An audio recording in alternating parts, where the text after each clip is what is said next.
ಕಾರ್ಯಗಳಿಗೆ ಮತ್ತು ಸದಸ್ಯರುಗಳಿಗೆ ಈ ದಿನದ ಭಾರತದ ಸ್ವಾತಂತ್ರ್ಯ ದಿನದ ಅಂಗವಾಗಿ ಎಲ್ಲರಿಗೂ ಶುಭಾಶಯಗಳನ್ನು ಕೋರ್ತಾ ನನ್ನೆರಡು ಮಾತುಗಳನ್ನ ಮಾಡೋಕ್ಕೆ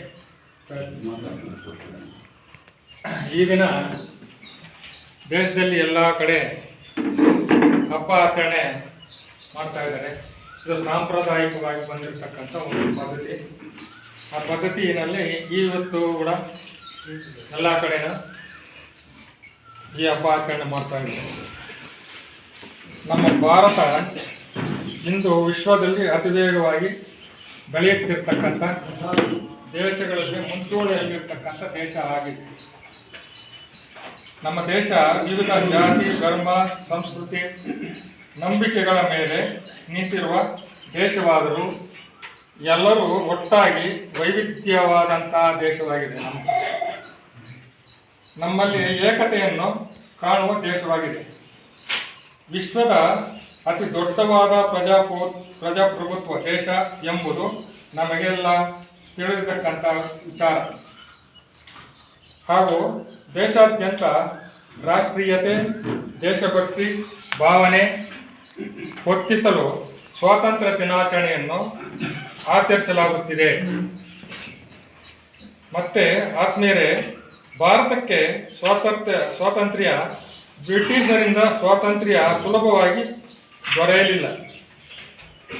ಈ ವಿಚಾರದಲ್ಲಿ ಅನೇಕ ಗಣ್ಯರು ಹೋರಾಟ ಮಾಡಿ ನಮ್ಮ ದೇಶಕ್ಕೆ ಸ್ವಾತಂತ್ರ್ಯ ತಂದು ಕೊಟ್ಟಿದ್ದಾರೆ. ಅವರಿಗೆ ನಿಮ್ಮೆಲ್ಲರ ಪರವಾಗಿ, ನನ್ನ ಸಂಘದ ಪರವಾಗಿ ಧನ್ಯವಾದಗಳನ್ನು ತಿಳಿಸಕ್ಕೆ ನನಗೆ ಇಷ್ಟ ಆಗ್ತಾ ಇದೆ.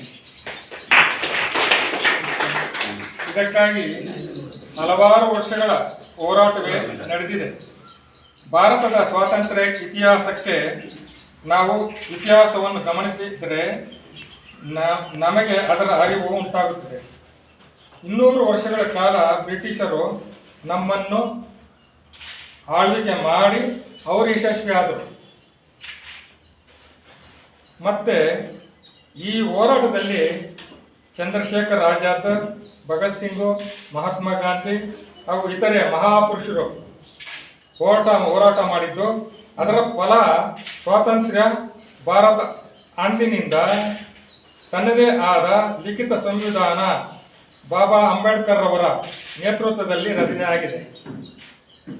ಅವರು ರಚನೆ ಆಗಿರ್ತಕ್ಕಂಥ ಒಂದು ಸಂವಿಧಾನದಲ್ಲಿ ನಾವು ಕ್ರಮಬದ್ಧವಾಗಿ ನಡ್ಕೊಂಡು ಹೋಗ್ತಾ ಇದ್ದಾರೆ. ಒಂದೇ ಮಾತರಂ ಎಂಬ ತತ್ವ ಭಾರತವನ್ನು ಸ್ವಾತಂತ್ರ್ಯವೆಂದು ನಮಗೆ ಕೊಟ್ಟಿದೆ. ಸ್ವಾತಂತ್ರ್ಯ ಪಡೆದು 78 ವಸಂತಗಳನ್ನು ಕಳೆದಿದ್ದು ಈ ವರ್ಷದ ಸ್ವಾತಂತ್ರ್ಯ ಬಹಳ ವಿಶೇಷವಾಗಿದೆ. ಈ ಸ್ವಾತಂತ್ರ್ಯ ಹಬ್ಬಕ್ಕೆ ನಾವೆಲ್ಲ ಇಲ್ಲಿ ಸೇರಿದ್ದೀವಿ. ತಾವು ಆಗಮಿಸಿದಿರಿ.